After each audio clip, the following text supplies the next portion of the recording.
vendors were saying that they felt that we should be going back to each buyer, which obviously created its own issues. I came back from one particular sale and I decided at that point in time that I was just going to eBay the next property that came along. I'd had enough of arguing with buyers and saying the same thing 3 or 4 times over and over again. So I decided at that point the next step was to take a really competitive property and I was just going to whack it on eBay. A little bit of investigation onto eBay, and it very quickly became apparent that that was not going to work, and it wasn't going to meet any of the legislative requirements, and I was going to have 5 people all trying to make offers at the last minute.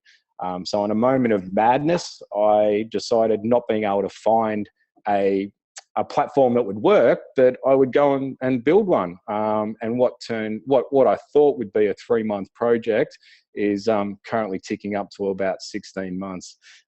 So that's where we're at, and that's what I've got. I've been using it now in my office in live sales now for about the past 8 months, and it has been working really, really well.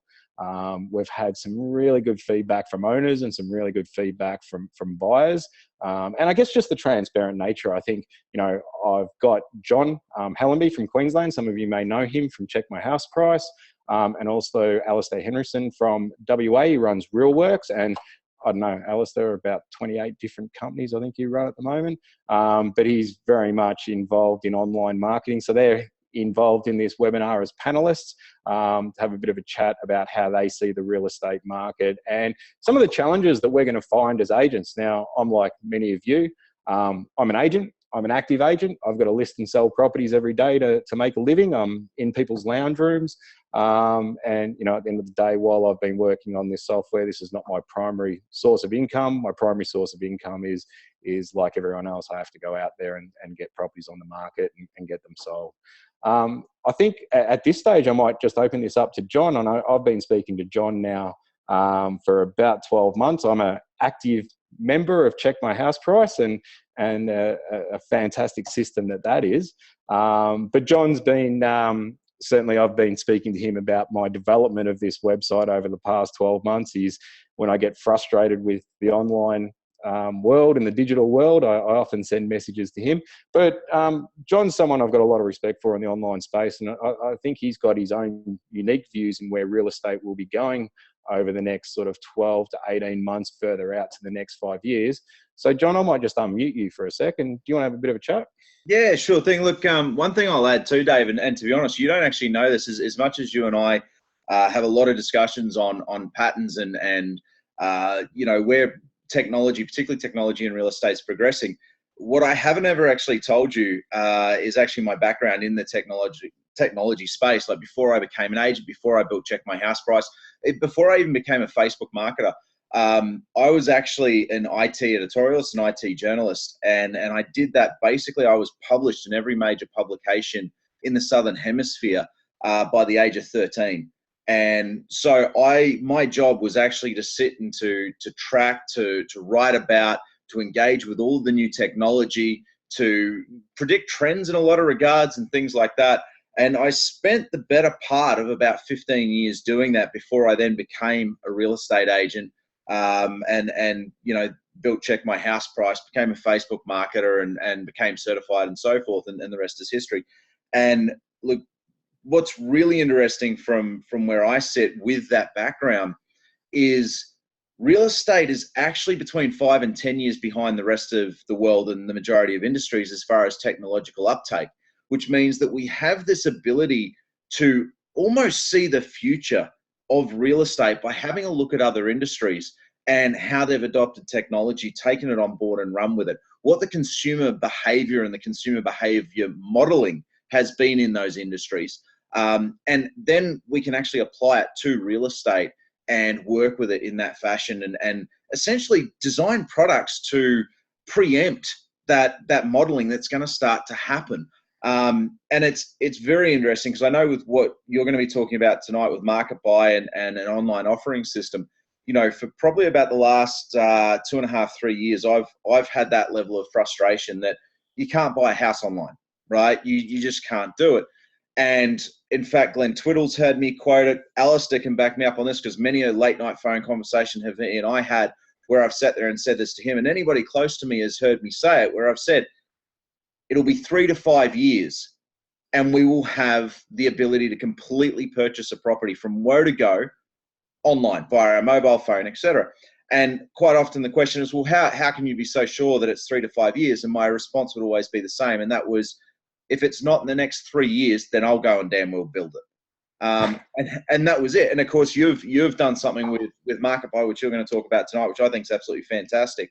And I'm a huge supporter of it, simply because what you've done is you're preempting the customer modeling and the consumer behavior modeling that is coming, whether we like it or not. You know, the future's coming for us all, whether we like it or not.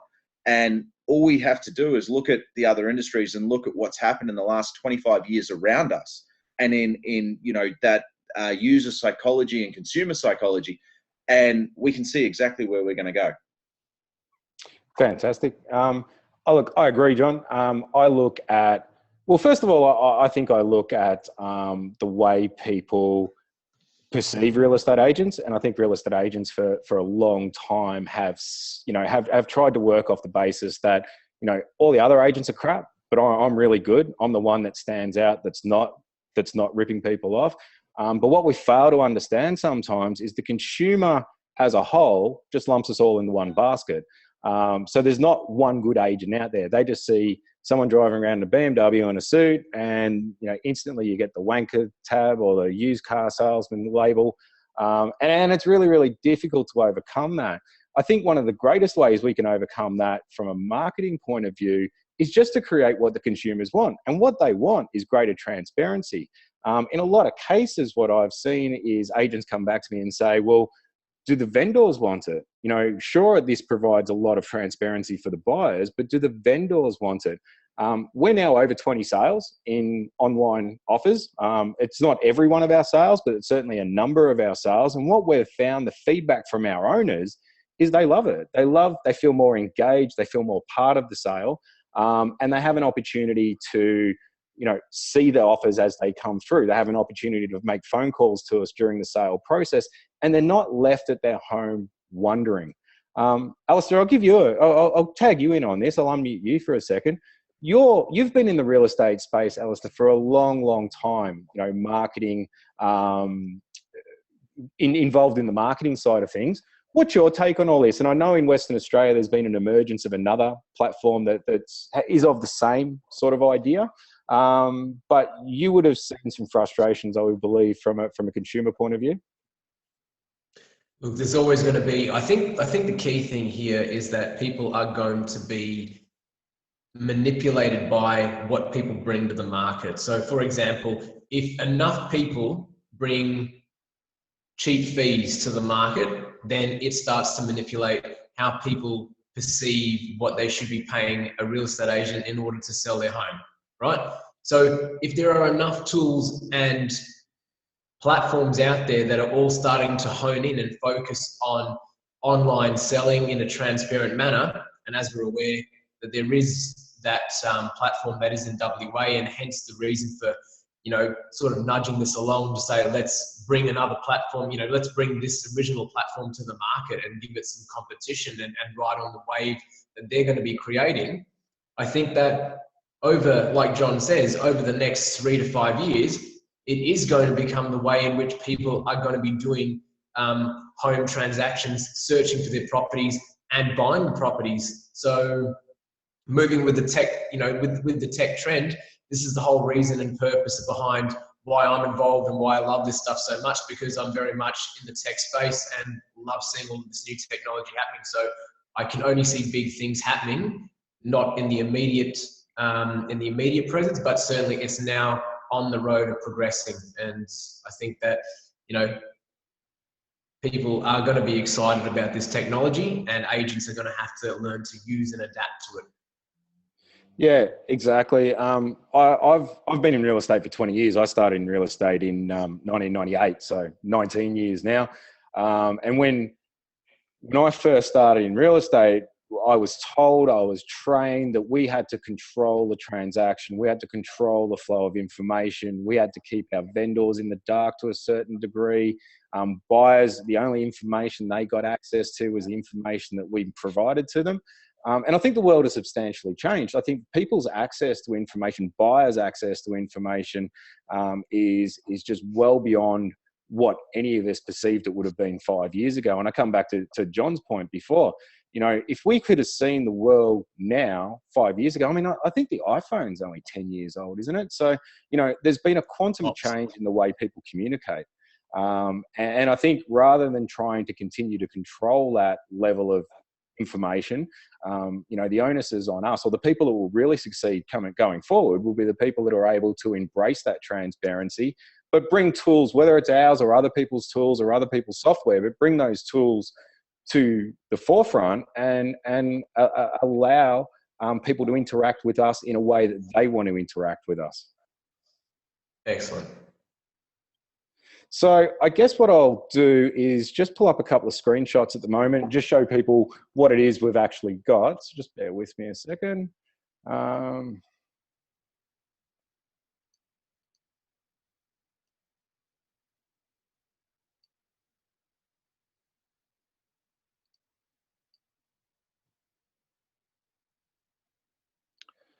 For those of you watching, you clearly see that this is not my primary.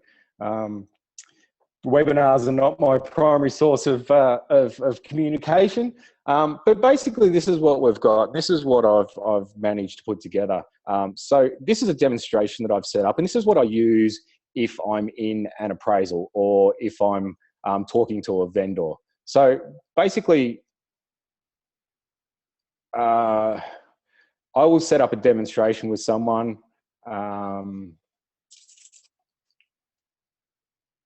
Set up a new demonstration. And I'll just put in a couple of email addresses. So I don't normally set up the seller, but I'll set myself up as a buyer and set myself up as another buyer.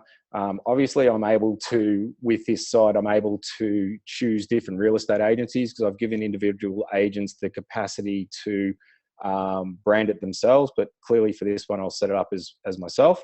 And what we end up with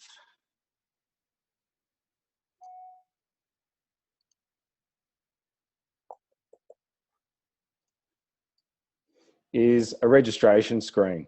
So you can see here that this is a registration screen that people will get to as a buyer once we've sent them an invitation. They've got to log in, put a password in. For these purposes, I'll just put a 1.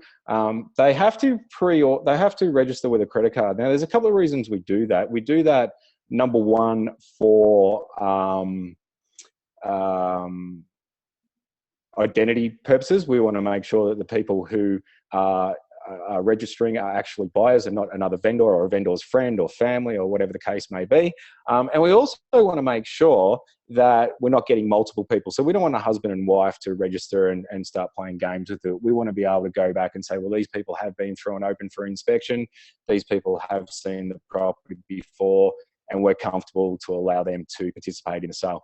Once they've registered with their credit card, they simply click that they have agreed to our terms and conditions, and they register as a buyer. Once they've in as a buyer, they will see these screens. So the vendor gets their own screen. One buyer here, second buyer here. These obviously render just as well on a phone or a laptop. And we'll see that the sale is now open. So the sale's open. We've got no offers as yet. This red light here just simply says that we haven't met a reserve. So from our point of view, in order to protect our owners, we have a reserve in place or a minimum price. So any offers that come in under, then the property won't sell. So if we put in an offer, just to give you a quick demonstration of how it works.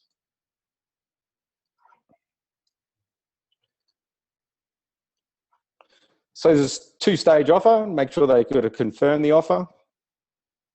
And you can see that offer automatically ends up here.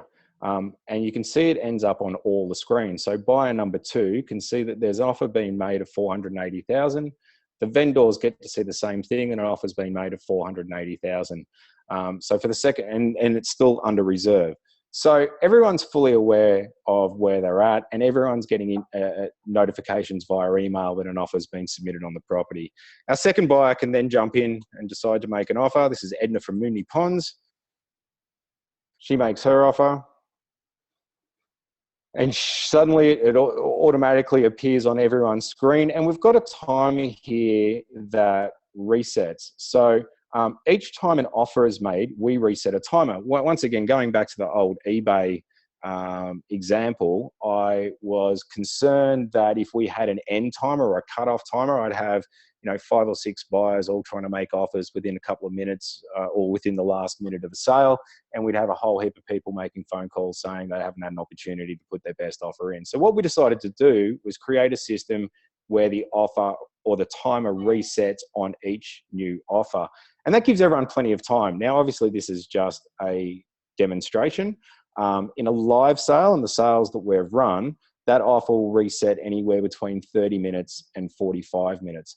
I have tested that anywhere up to an hour and a half. And what I've found with an hour and a half is it's just too long.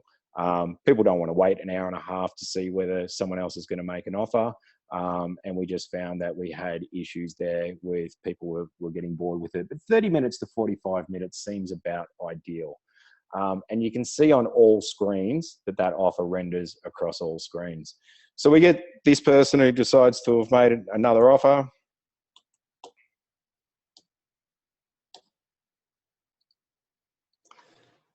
And once they've hit reserve, you can see that light goes green. Now, there's a couple of things about that, is that now ensures that everyone is fully aware that the property is now on the market, that they're playing for keeps, for want of a better term.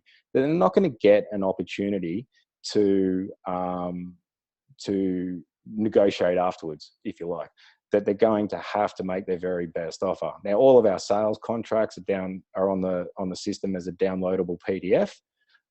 So, I mean, obviously that's just a sample contract, but in Victoria, our vendor statements are called Section 32s. That is completely customizable for different jurisdictions. So in this, once this counts down, if there's no further offers, then obviously the property will be sold. How we handle that, as far as deposits go, because everyone has registered with a credit card, is that we only take a pre-authorization of a predetermined amount, and we set that amount up when we're setting the sale up.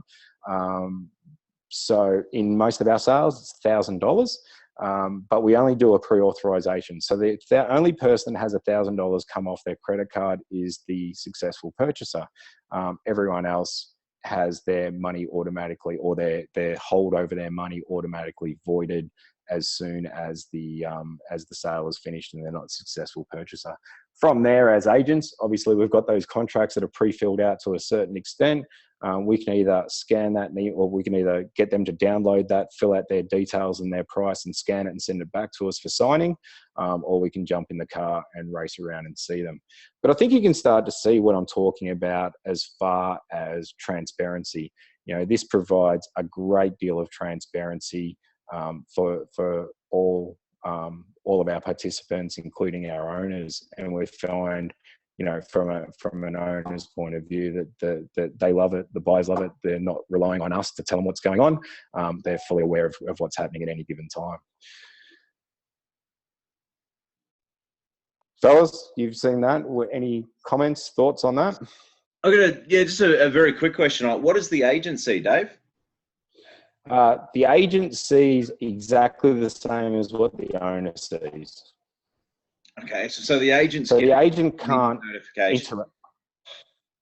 Yep. So the agent, we set up an admin. So there's a sales admin for each sale, and they get the same notifications as a vendor. We effectively treat the agent like a owner or a vendor. Okay. Because what I was thinking is, and I'm willing to bet that as soon as I open my mouth on this, there's going to be a few agents who are on this who are going to be going, well, I was thinking that, is there'll be a few agents who will feel that this kind of takes away their power as the negotiator, right?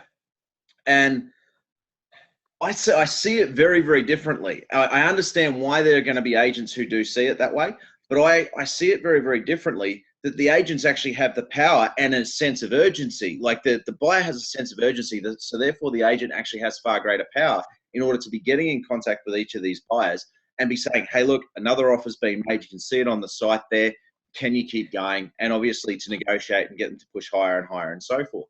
And I think that, you know, seeing that buyer A, B, and A, is there any chance that the agent can actually see who is making the offer? I know the vendor can't, but can the agent? Because the agent's already brought the buyers to bear, so to speak.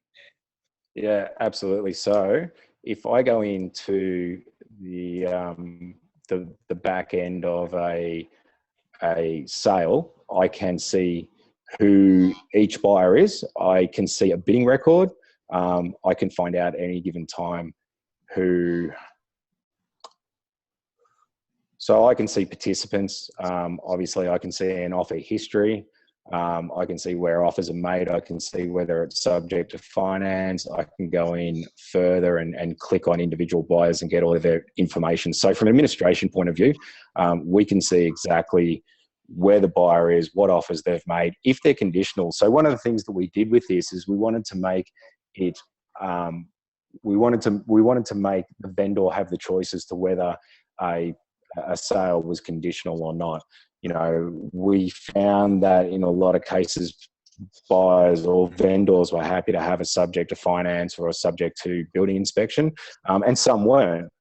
Whereas with a private sale, it was open to all conditions. In an auction, it was a completely unconditional sale. We felt that there needed to be a lot more flexibility with that. So prior to a sale going live, we'll actually sit down with an owner and say to them, look, at the end of the day, if we put a subject to finance clause in there and allow people to make their offers subject to finance, we're going to have a lot more competition, but we run the risk that the finance doesn't come through at the end of the day. But you get to make that choice as the owner, and that works really well. Now, as far as the negotiation, I've had that a bit from agents, and I've had agents speaking to me quite regularly about that, you know, removal of negotiation point of view. Understand that with this, at this point in time, this is not set up for every single sale. You know, this is for the right sale where you've got 5 or 6 buyers or 3 or 4 buyers, and they're all around about the same sort of money. And rather than going backwards and forwards and doing the closed bids and the closed envelopes, what we're saying is, you know, okay, let's remove a lot of negativity about real estate. Let's remove the situation where a buyer doesn't believe you in the amount of interest in the property, or doesn't believe you that you've got another 3 offers, or has that negativity that maybe you're just sort of stringing them along or not telling them the full truth. What we found is if we find ourselves in that situation and we just say, look, here's a really open and transparent format, and just go for it. Just have at it. Go as hard and as fast and as aggressively as you want. And, you know, to the winner the spoils go. Whoever ends up with the most money gets the property. We find in those situations, this is where it's worked really, really well for us. And it's also like, I'm an auctioneer and I've been an auctioneer since 2000. It's also stopped me from doing a lot of auctions simply because we've now got the flexibility to kick this in place if and when we've got the right competition. And irrespective of what anyone says, I still believe that if you pass a property in and at an auction, that you're creating a negative connotation for that property, and you're creating a negative environment for it in the eyes of the buyers and the consumers and the market in general. Whereas this you can kick in place once you've got the right interest. With an auction, you've got to set that at the point of listing. So I think that's a critical difference. And it's something that has allowed us to be that much more versatile in how we deal with our clients and how we deal with our owners. I can definitely see that. And look, I mean, getting back to that point of negotiation, clearly, as you mentioned, it is that sticking point. And as I say, I don't see it as taking away their negotiation ability. In fact, I see it as bringing urgency to get that buyer to spend that. And as you mentioned, bringing that transparency and that honesty, you know, agents and real estate in general, there's been another survey. I know GT has harped on about it for years, how, you know, agents have been less trusted than all these other professions. And there's a new survey that basically shows similar things. So this takes out that need for trust, or that need for questioning trust, I should say. But the thing is, if an agent using the system, if an agent is ringing saying, hey, look, you've been outbid, there's a better offer in play, the buyer's not going to sit there and go, oh, you're full of it. They're going to be able to go and see it, which creates an element of urgency. And a good agent, I see, they're going to know this buyer because they're going to have had them through the inspection. They're going to have found out what their motivation for selling is and their reasons for selling for purchasing and why they like this house, which means they're going to be able to apply those pressure points exactly as you would in a normal negotiation. But you're probably saving, a couple $100 in fuel bills because you're not, basically Ubering a contract from one place to another. You're able to do it over the phone, and the buyer's then, being encouraged to act by that agent. And I think that's a hugely vital aspect of this system. And I mean, from the other point that you made in regards to the auctioneer side of things, that's saving agents $500 a property right there, straight off the bat. Like, well, at least in Queensland, I know that auctioneers are about $500 to $600 per auction. And having this sort of transparent, but having people be able to bid and engage from the comfort of their own home, from a psychological buying perspective, they're far more likely to spend more money when they're feeling comfortable than if they're feeling uncomfortable in a high pressure situation. Yeah, absolutely. And, one of the things that I found fairly regularly with, I guess, with a lot of buyers was that, at the end of the day, we had to overcome a great deal of negativity in a lot of cases. Buyers don't, as much as we think they do, buyers don't really believe a lot of the stuff that we tell them. From their point of view, there's that I guess that concern that when we tell them there's 4 offers, there's really only 2. When we tell them that there's people that want to pay $20,000 over the amount, that it's not really happening. That and they are just a little bit hesitant. And anytime you bring hesitation into a negotiation, my concern is you're not doing the right thing by the owner. I want to remove a lot of that negativity. I want to say to buyers, you can trust in the system. You've got complete transparency. And you've got a process here where you're not having to second guess what you do. You have an opportunity to just make the very best offer you can make. And if you miss out on the property and you don't get it, then the reality is you've dropped out because you haven't got any more money to spend and you've decided not to go any further with it. The other thing I found as an auctioneer over 15 years of doing auctions is that in certain circumstances, there are people who are willing to bid and bid aggressively. But for the majority of people, they don't like being the center of attention. The majority of people don't want to stand in a crowd of another 20 other buyers and put their hand up. And if you force people to make really, really quick decisions and decisions within a split second, a lot of people err on the side of caution and back off. Whereas if you give people 30 minutes to make a decision, you have that old dynamic of a couple. They're like, oh, should we, shouldn't we? They're watching the timer count down. They're at home. They're in their own comfortable environment. They're not being pressured by someone standing at the front yelling at them. They haven't got 20 other sets of eyes on them. And you'll always get one person in a couple or one person in a buying group that likes it more than the other. And, they get to the timer gets down to 5 minutes left to go. And you just know that someone's in the lounge room going, go on, one more, go on, just one more. Let's just we can't let it go. Have another crack. Just put another offer in. And the amount of offers we see coming in a minute, 2 minutes, 3 minutes left to go of the sale. And it's just phenomenal. I've got some screenshots here of some of the actual sales or some of the results that we've had. These are actual sales. So that's one that started 780 on that one was our reserve. And you can see its sales started at 5 o'clock. It took up until, I think that lasted for about 2.5 hours, that one. That one eventually sold at 826. So they opened that at reserve. Now, there was only 6 or 7 offers on that, but it was $46,000 above reserve. We've had situations where we've had up to 73 offers. I mean, this was a standout sale, this one. Our reserve on that was $790,000.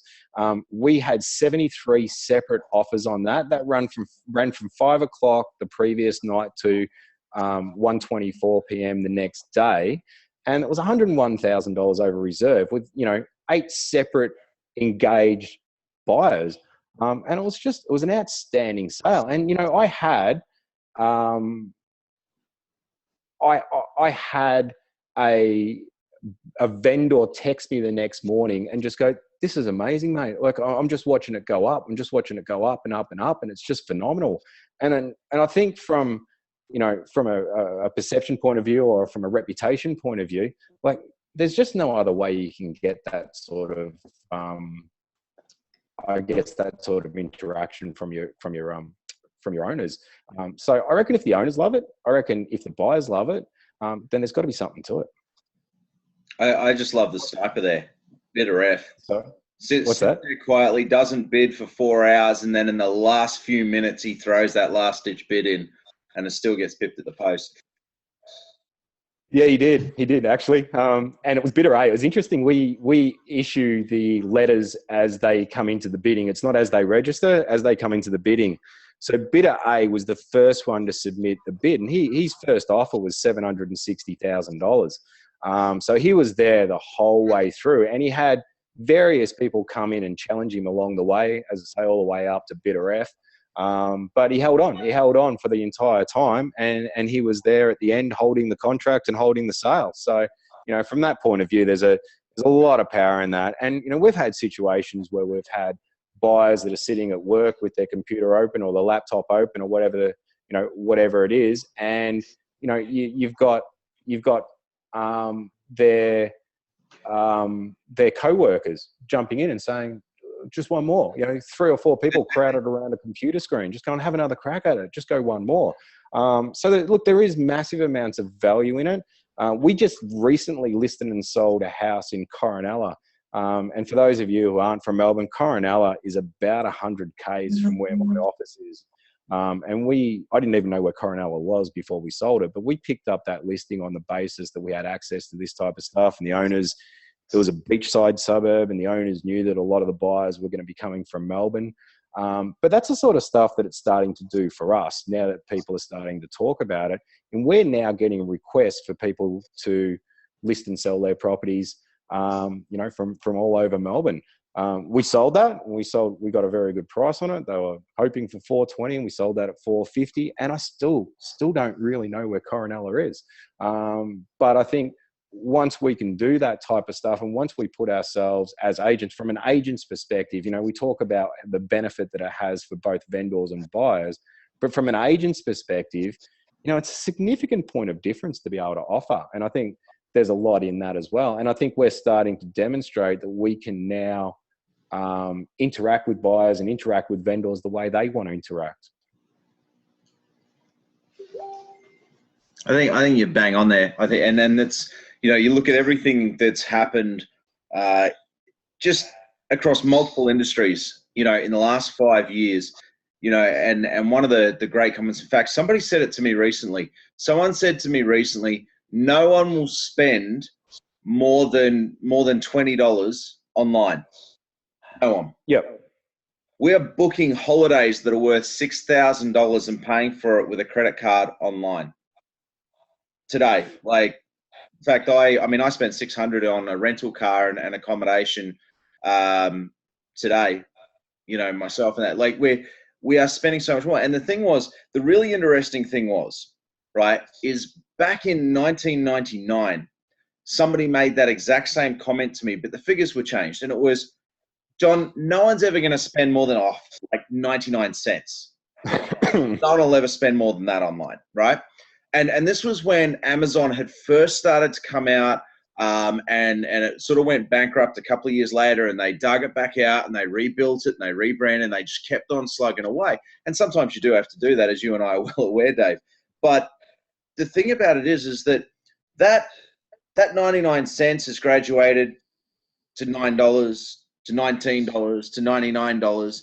We're now spending thousands and thousands of dollars in a single hit in an online transaction without even linking, because we've now got, Visa one-time passwords. And maybe you guys have experienced it if you've got a Visa card, you purchase something online and it goes to the I can't remember exactly the window, but basically Visa sends you a special SMS password that you've then got to enter in, the Visa one-time password. Otherwise, the transaction won't go through. Encryption's improved to 1024-bit. There's so many different improvements. So now we're all like, yeah, this is just secondhand. It's second nature. People are racking up huge bills on their mobile phone and app stores and things like that. And sure, those tend to be in $7 increments and things like that. But the fact of the matter is that we're shopping online. People are now doing their grocery shopping online. Woolworths has an entire website dedicated to just online shopping. So everything in the consumer space is moving online. In fact, there's this huge threat at the moment that Amazon are actually coming to Australia, right? And they're going to completely change the retail landscape. Personally, I can't wait because I'm sick of logging onto Amazon and being told I can't order those size 15 style size shoes in the color that I want because they can't ship to Australia, right? I'm jack of that. But Amazon are coming. All these stores have been coming. I ordered, Dave, we'll have to catch up for one of these whiskeys. There's a whiskey that I love, right? It's called High West Rendezvous Rye.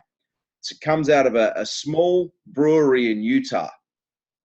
I ordered 2 bottles of the stuff about 10 days ago through Dan Murphy's online, $220-something worth, right? I'm buying my alcohol online now.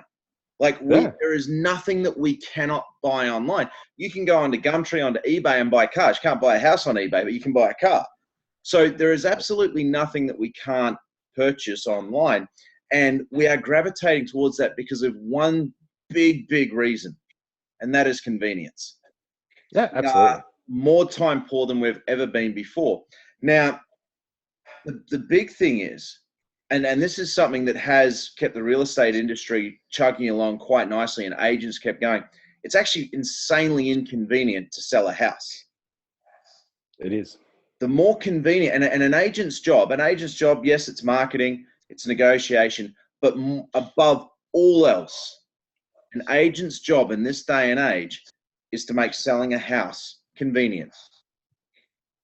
I agree. Yeah, just had a question from Jonathan Reed. Have you had a scenario where the time runs out and a buyer may have wanted to submit a higher offer, but had, say, connection or internet problems? Obviously, the deadline is expired, but they call you and they have more to pay. How do you work that? Can't really reject if it's more money for the vendor. I know it's a rare circumstance, but curious if it's happened. Look, we haven't, Jonathan, and look, the reason we haven't is because we've made this, we purposely moved away from, say, an app format. We wanted a website that was responsive, and we wanted something that could be used as easily on a phone as what it could be on a desktop or an iPad. So we haven't had connection issues, because if they're at home and, say, for instance, their internet connection runs out, then people will find a 4G or 3G connection somewhere. So they're able to then log on through their phone and make those offers. It's pretty rare circumstances where you'd find someone who can't get onto the internet at all these days. I imagine in some really rural areas it may be an issue, but certainly anywhere in the metropolitan area or anywhere in I guess, well, certainly as far as Victoria goes, virtually all of Victoria, you'll get an internet or a phone connection somewhere, somehow. So, no, we haven't had it happen. It's one of the reasons why we didn't want to limit it to just devices. We wanted to make sure that it was something that could be used across all formats, whether it be computers, desktops, iPads, Android phones, Apple phones, the whole rest of it. So yeah, look, if it ever came up, I think it'd be an absolute rarity, but like anything internet based, I guess it's always a possibility, but I've not had it at this stage. And look, it's not something that I think would be a massive issue. But look, it's worthwhile. I think, from a real estate point of view, whenever we look at something that's new, there's always going to be things that come up. We've run quite a few sales through this now, and I have had to refine this platform on virtually every sale. Up until the last couple, it's taken us that many to get it right, and there was stuff that came up that we just had not ever thought of. A really interesting story of my first sale I ever ran through this. We ended up another $60,000 or $65,000 over reserve, but it took 2 days to finish the sale. And the simple reason for that is I forgot to put in a minimum bid amount.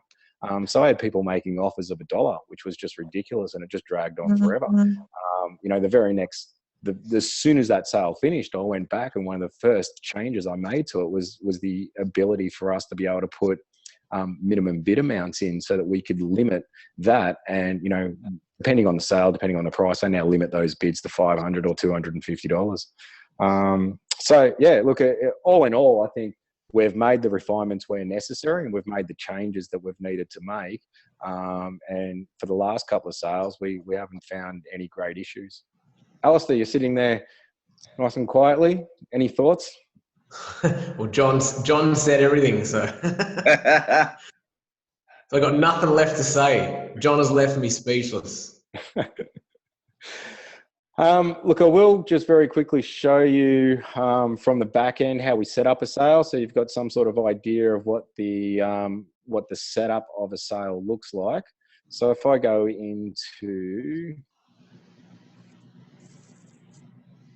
add for sale item, this is essentially what setting up a sale looks like. So we set the time that it starts. We set the minutes for the first offer. Now the minutes for the first offer just simply, we'll often set it for 5 hours. So once the sale becomes live or open, people have got 5 hours to make that first offer. Once that first offer is made, then it comes back to subsequent offers, and it defaults there to 45 minutes, but you could set that at 30 minutes. I tend to think 30 minutes is about the right amount of time. You can set a finish time. I tend to blow out those finish times to about a week. The longest, as I say, we've ever had a sale run was 48 hours, and that was only because we had dollar bids in there. Most of our sales run anywhere from 4 hours through to just over 12 hours. But the 12-hour sale was the one that had 73 separate offers on it. Clearly, obviously, we've got to set a reserve amount. We've got to have a deposit required. So the deposit is the amount that comes off the successful purchaser's credit card, and that gets dumped straight into a trust account. And the minimum bid amount, once again, it defaults there to $100. But you could make that $250, $500, you make it $1,000. That's really up to the individual sales administrator or listing agent to decide. As far as conditional offers, we decided that we wanted to give the vendors the choice as to whether there was any conditions on these sales. So, they can have a building and pest inspection and a finance condition. They can have only a building and pest inspection. They can have only finance, or they can have no conditional offers allowed, or we can just remove the conditions altogether. Notification email address, that's what John was asking about before as to who gets notified. So we put the listing agent's email address in there, and they get treated exactly like a vendor. The rest of the sales team can be added. We add them in a separate user group.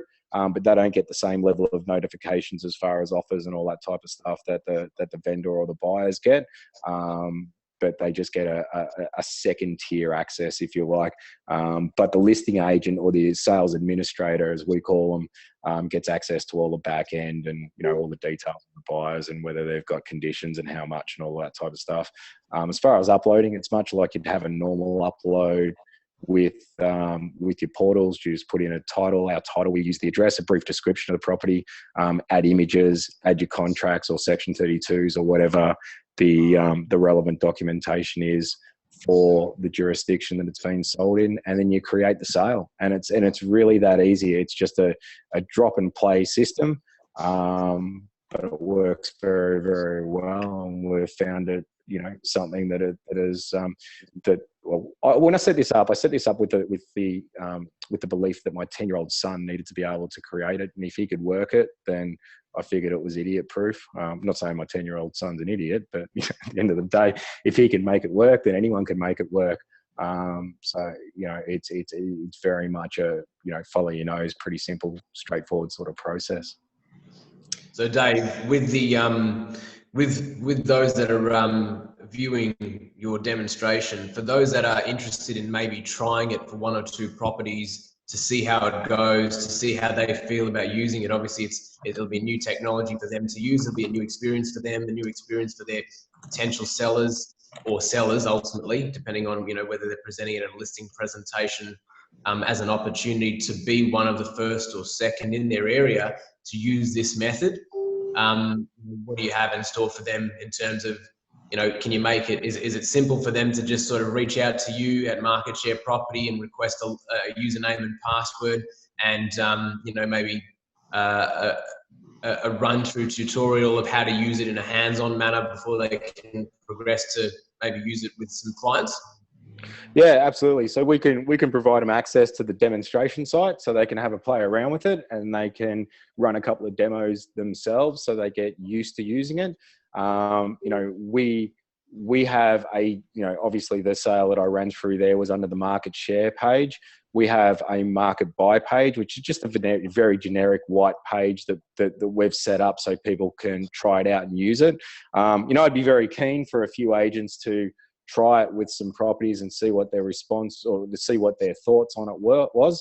You know, I found just in practical use of it that once I used the system, you know, you know, as a 15-year auctioneer, I didn't want to go back. It was just so simple, it was so straightforward.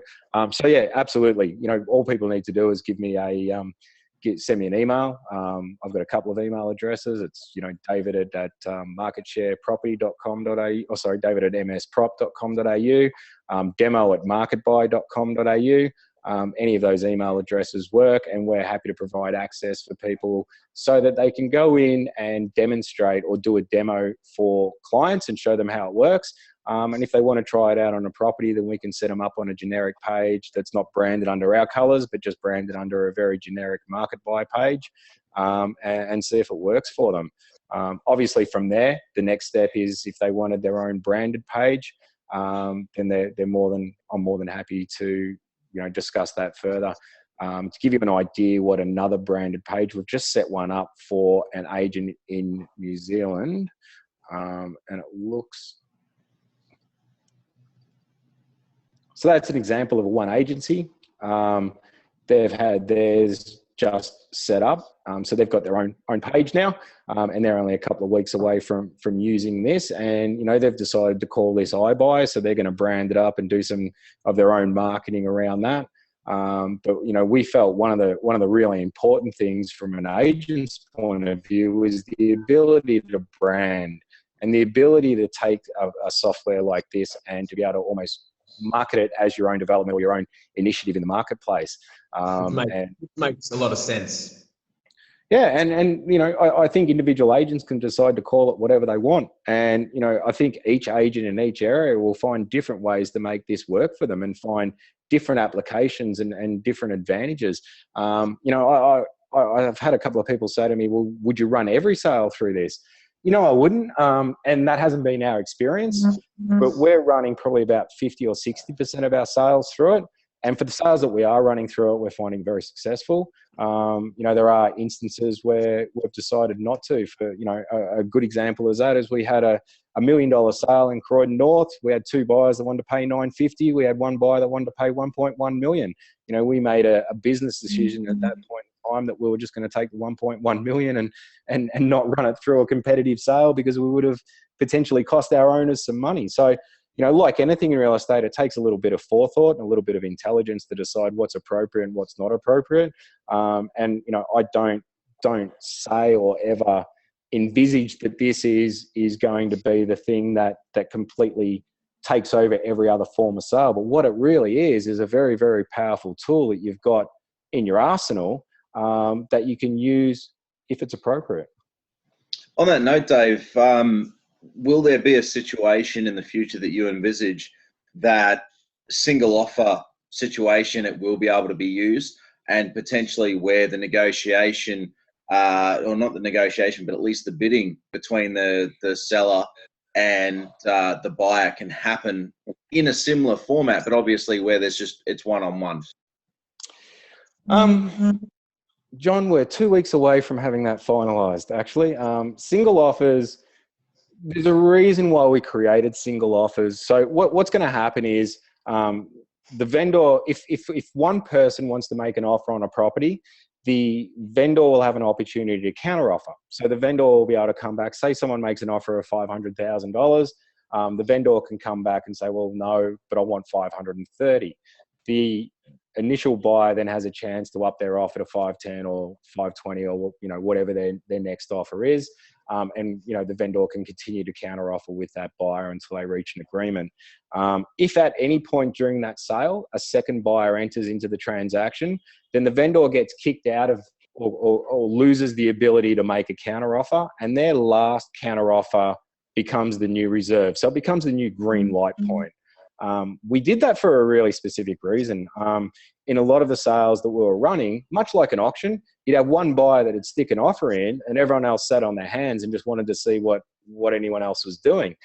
And we needed that capacity to make a vendor bid, for want of a better term, but not so much a vendor bid. You know, we wanted it to be a counter offer because we needed something that would form that new reserve point for us.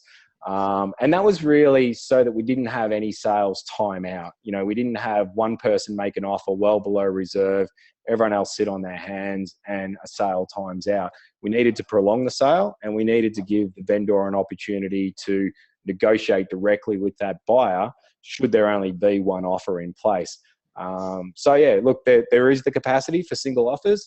We've built that out of a need, or I guess the situation we had with some of our competitive, you know, we had situations we had 6 people registered and 6 people had paid $1,000 or had the pre-approval for $1,000, and then they just didn't do anything because they're bastards sometimes, and they just didn't do it. So we needed to be able to guard against that, and that's what we've done. And I think that's where a lot of agents, you know, will get the benefit of our practical experience. I was, I don't know, crazy enough, stupid enough to experiment on my own vendors. I was very upfront, very open with them, and told them that this was a system that we were testing 12 months ago. And with each sale, it just got more robust and it just got better. So from there, I think we're now at a point where we've pretty much come across almost anything that could go wrong. And we've made the refinements and the adjustments, you know, to the point where the last few sales have just gone absolutely seamlessly, and have all sold for very, very good money. On that note, talking about robustness, you know, let's say you've got a highly competitive property. You know, the open homes have gone ballistic. You know, you've got for you know, let's pull a figure out of thin air. Let's say you've got 100 buyers registered, right? Which I know is a situation that probably happens once in a blue moon. But how many simultaneous bids, how many buyers engaging in bidding can the system actually handle before it breaks? Okay, so we've load tested that.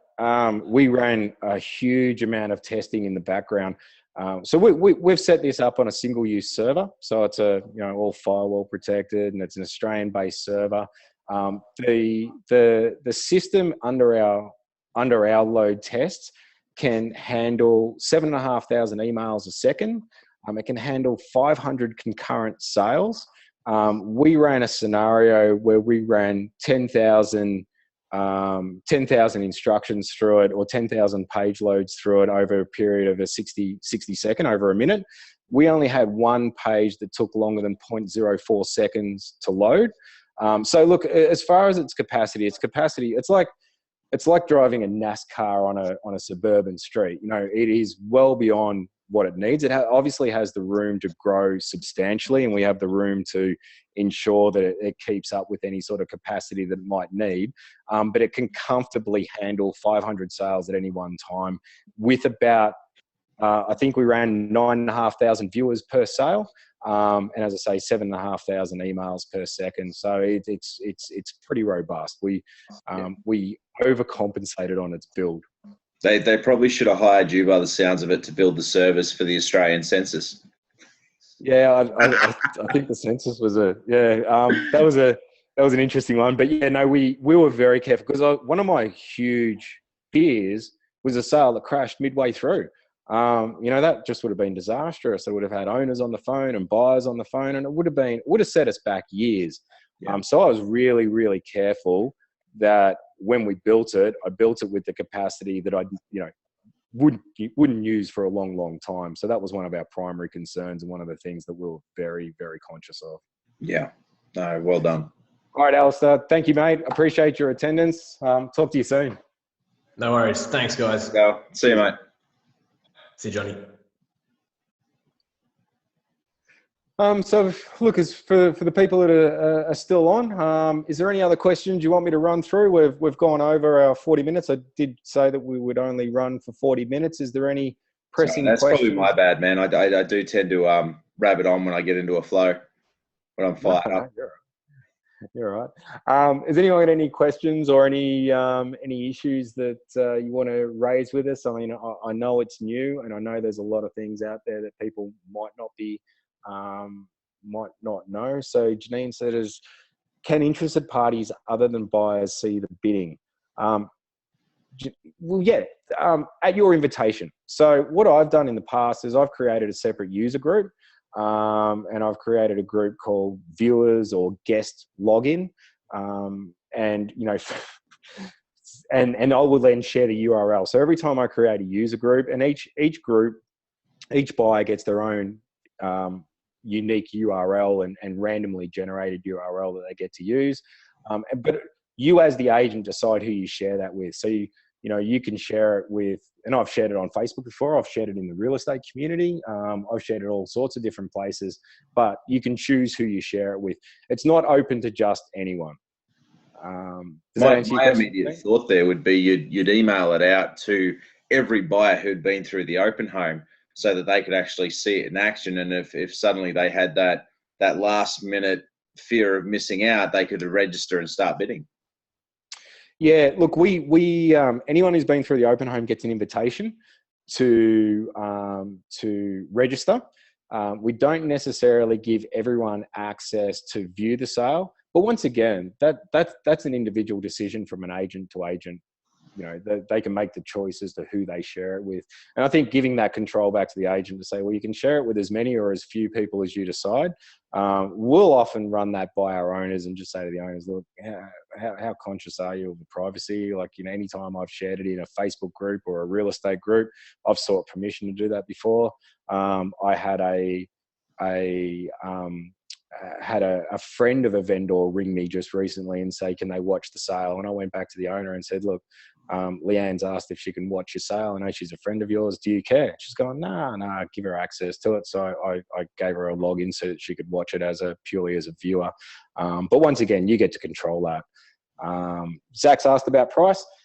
Look, at this stage, Zach, you know, I'm happy. I don't think this is, because it's so new in the industry, I'm happy for people to run a few sales through it for free, you know, just on a generic page. I'm not charging that in the initial stages. I just reckon, you know, it either works for you or if it doesn't work for you. I think, you know, going forward, we're looking at a pricing at about $250 per transaction for ongoing use. But, you know, certainly for the initial couple of sales, 2 or 3 sales or whatever the case may be, until you're comfortable with the system, I reckon it's more of a try it, see if you like it. If you like it, then we can talk further about ongoing use. You know, at the end of the day, it does cost us money to set up an individual page, you know, with branding, and we have to connect through eWay and the National Australia Bank so we can facilitate for deposits to be paid straight into a trust account. That runs at about $900. But there's no point going down all that track and setting up all those bank connections and, you know, all of those agreements until we have, you know, have people that are happy to use it and comfortable using it and comfortable selling it to their vendors. Because at the end of the day, you know, something that's brand new in real estate, you've got to be comfortable selling it to your clients. I like where Zach's head is at with the FIRB. I know it's been a few years since I've sold a house, but that's he's looking at international. Yeah, Chinese version of the site. Look, we've set the site up so that it is all time zones render in the local time. So wherever you're logging in, it will, you know, the timing will show up in your local time. I don't have a Chinese translation, if you like, or a Chinese version of the site. You know, at the end of the day, I've used it in the local area. Let's get it out to Australia and New Zealand first, and then, you know, we can look at Chinese. But, you know, certainly from anything's possible, but I don't have a Chinese version at this stage. Thanks, Janine. Appreciate you logging in. If you've got any questions, send me an email or give me a call at any time. Actually, I think Janine's down your way too, Dave. You can always catch up for a coffee. I don't even know where that is, Zach. Western Australia. Western Australia. Okay. Endura. Where do you go for more info? Look, the easiest way is to have a quick phone conversation. We have a website set up. It's marketbuy.com.au. You can go there, and it's got a contact us page and has a little bit of information for agents as to what the site offers. But I think in the initial stages, it's probably worth just having a chat, and we can do a direct demonstration with agents on the phone. We can set their email address up as the recipient of either the vendor emails or the buyer emails, so they can see how it works in reality and see the emails that are coming through and the notifications and get a real feel for it. Then we can give people an opportunity to run through their own demos and have a bit of a play around with it. And then we can go from there and see, if someone's got a sale they want to use it on, we'd be more than happy to get more market feedback from other people using it, and, sort of build on the experiences that we've had with it. On that note too, Dave, I don't know if you got the notification, but I've been recording the webinar for you because I didn't see that you were, so I figured I'd jump in and record it. So I've got all bar the first 30 seconds, I think. So that I'll provide you a link. I'll upload it, provide you a link, and if you want to send it out to those who couldn't make the webinar or those who did make it and want to, pass it on to other agents for that info, mate. If you're happy to do that. Go. Yeah, no, fantastic. I did record it, but I recorded it about 7 minutes in because I forgot. So mine's missing about 7 minutes. So yeah, no, that'd be really good. Cool. Hey, Mike, how are you, mate? How you been? Mike T's in the house. I love Mike T. Mike T is one of my favorite real estate agents anywhere. I got to say, I love the truck video, Mike T. That one was awesome.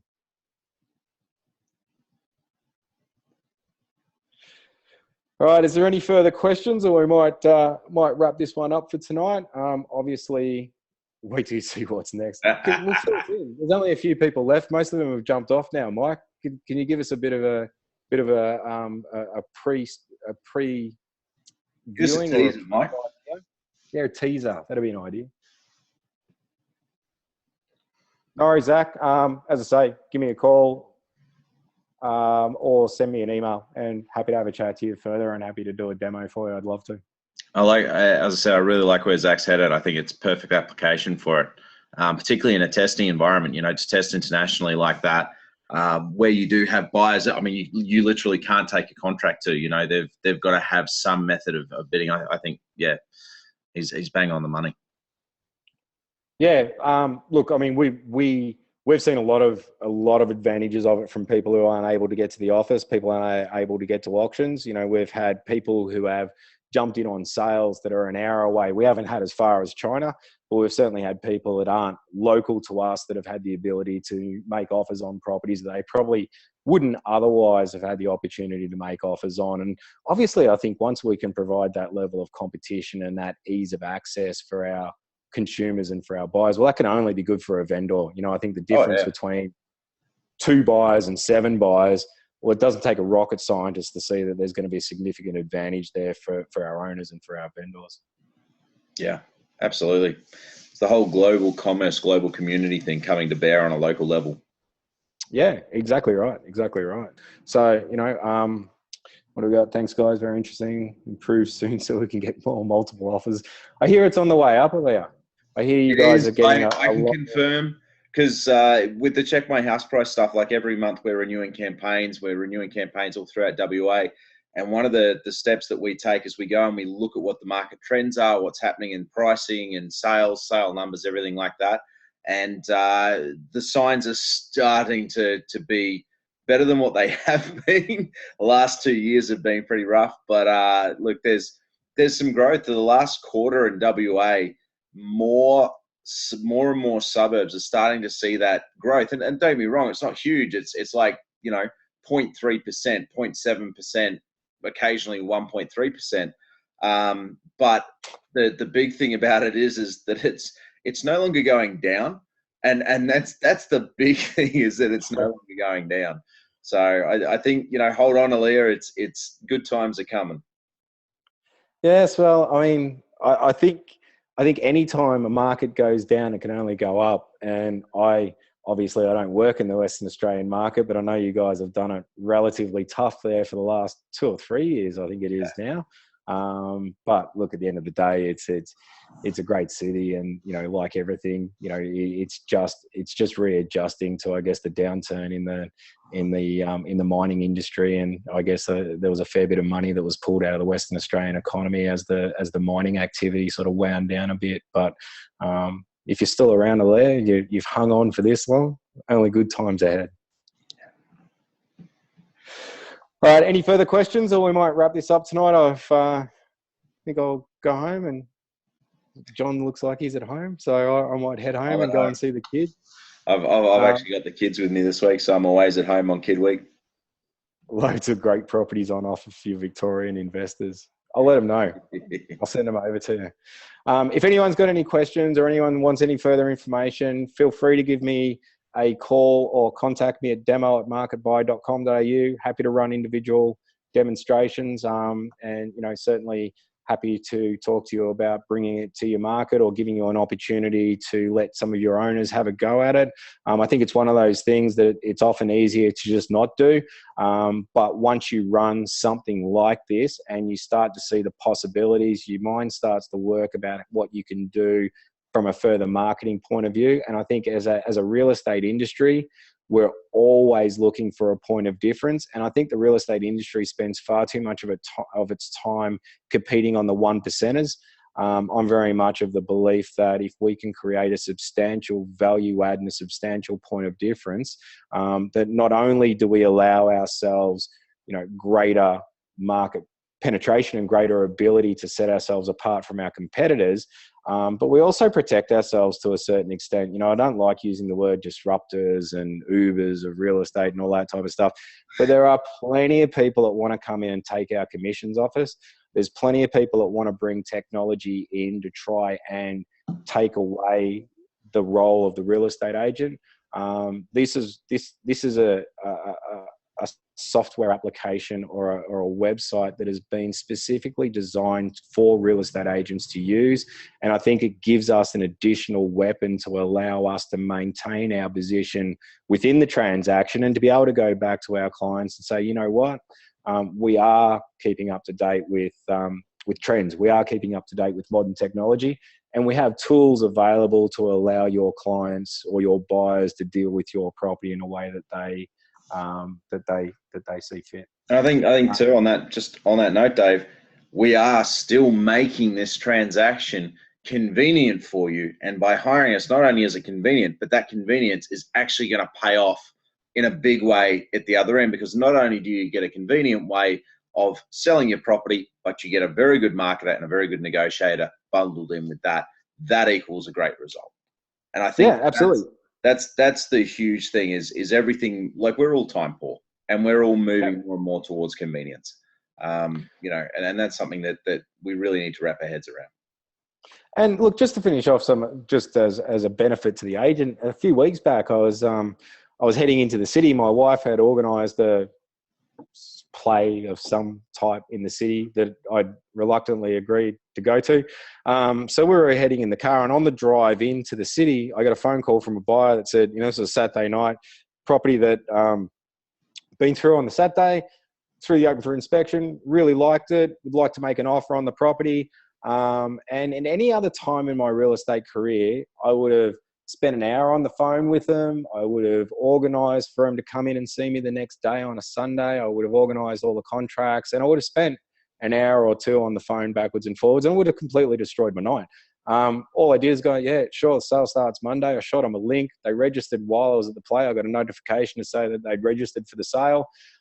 We had 4 buyers on it. I let them go for it Monday. It was sold. I was sitting at home watching the sale on a laptop at 6 o'clock at night in tracksuit pants and a t-shirt, and just sending messages backwards and forwards. So it gives us some time back. You can use that time.